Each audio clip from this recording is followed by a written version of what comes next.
नमस्कार मु मोनालिसा स्वागत करुछि आपण माननकु आम कृषि आउ एक अध्याय आम कृषि ही अध्याय रे हम आज आलोचना करिबा चलित खरीफ ऋतु रे आमे की प्रकार धान बिहन चाष करिबा जहा मंडी रे अधिक बिक्री होथिबो। आज रे वीडियोटी संपूर्ण रूपे केवल आपण माननकु पाई काहे कि ना एही वीडियो रे हम आलोचना करिबा खरीफ ऋतु रे आमे कोन धान बिहन चाष करिबा आम चाष जमी रे केउ भेराइटी धान बिहन चाष करिबा आम चाष जमी रे जहा कि आमे सही धान बिहनटी रो मंडी रे अधिक रु अधिक चाहिदा थिबो। आज हम सेही विषय रे संपूर्ण रूपे कथा हबा।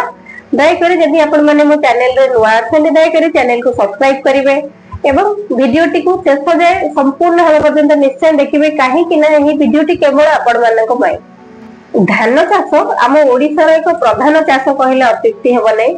आम ओडिसा सारा चाषी भाई माने चलित खरीफ ऋतु रे समानक धान चाष जमी रे प्राय धान चाष करिथांती।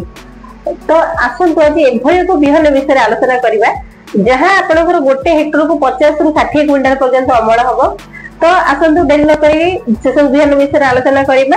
प्रथम बिहनटी आपनकर होउची MTU 1010 MTU 1010 बहुत भल भेराइटी प्राय हम ओडिसा रे सब बळे एही बिहनटी चाष करा जाय।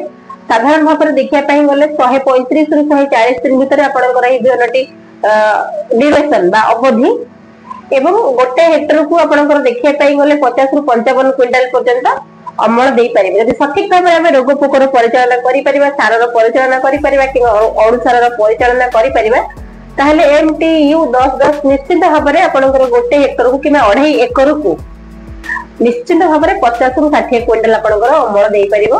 तबे आसंतु द्वितीय बिहन किसम विषय जानिबा। सेही बिहनटी आपनकर समस्तनकर पसंद घरे घरे सेटा परिचित आपनकर स्वर्ण 70 38 सबु चाषी भाई माने समानक चाष मेरे स्वर्ण 70 38 करिया पई पसंद करिथांती काहे कि ना एही भेराइटी ते देखिया पई बहुत हळदिया इसब हळदिया रंगर एवं खाइया पई भी बहुत स्वादिष्ट। घरे घरे स्वर्ण भात आपण देखिबे जोठी बाजार को भी चावल जानतु चावल किनिया पई जानतु लोक माने स्वर्ण चावल भी पचारिया स्वर्ण चावल अछि कि स्वर्ण धान एक बहुत बढ़िया धान जदि सठिक भाव में रोग पोकर परिचालन करि परिबा हाराहारी अमल यार 45 रु 50 क्विंटल भीतर गोटे हेक्टर को निश्चित भाव में आपण अमल करि परिबे। स्वर्ण MTU 70 29 तार अवधि होउची आपणकर 145 रु 150 दिन 145 रु 150 दिन स्वर्ण धान रो अवधि जदि आपण सठिक भाव धान चाष करछन्ते ताहले निश्चित भाव में आपण 50 रु अधिक क्विंटल पर्यंत अमल करि परिबे। तबे आसंतु तृतीय बिहन के समय पर दिबा।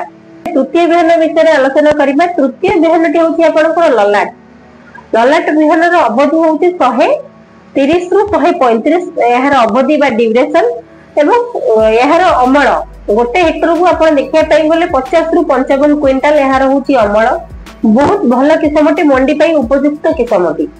एवं चतुर्थ किस्मटी आपनकर होछि IR64 120 रु 125 दिन एहार अवधि बा ड्यूरेशन एवं मंडी रे मध्ये एही किस्मर चाहिदा बहुत अधिक रहिछि। हाराहारी अमल गोटे हेक्टर को आपनकर 50 रु 60 क्विंटल जदि आपण माने सठिक भाव में रोग पोकर परिचालन करूचंती सार अनुसार परिचालन करचंती ताहले IR64 निश्चित भाव में 50 रु अधिक किमा क्विंटल पर्यंत आपनकर गोटे हेक्टर को अमल आसीबो। प्रिय चाषी भाई भौणी माने आपण मानन को ए किसम विषय रे सब मु आलोचना करली। एही किसम गुडी को मंडी पे खूब उपयुक्त काहे कि ना एही किसम गुडी को मंडी रे अधिक रु अधिक चाहिदा रहिछि। मंडी रे एही किसम गुडी के बिकिले आपण अधिक रु अधिक लाभवान हे परिबे। तो प्रथमे हमकु खराटिया चाष करी कि हम जमी को सफा करे पई पड़िबो कि परिष्कार करे पई पड़िबो माटी को उर्वर करे पई पड़िबो एवं सेकंड आपनकर सठिक बिहन चयन करे पई पड़िबो एवं बिहन विशोधन करी तळी पके पई पड़िबो। जहा जदि हमें प्रथम पाहाचरु शेष पाहाच पर्यंत सठिक भाव में सब कार्य ठीक टेक्निक तदारक करि परिबा ताहले निश्चित भाव में हमें जने सफल धान चाषी हे परिबा एवं धान को मंडी दे हमें अधिक रु अधिक लाभवान हे परिबा। जे चाषी भाई भौणी माने एही वीडियोटी आपनको किपरि लागिला कमेंट माध्यम रे जणाइबे।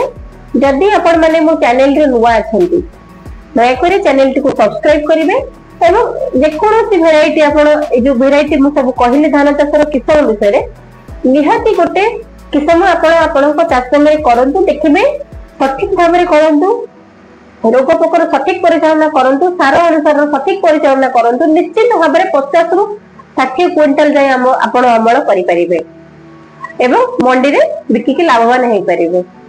रहिली नमस्कार मु मोनालिसा देखा हबो आपण मानक सहित आयो सुंदर वीडियो रे।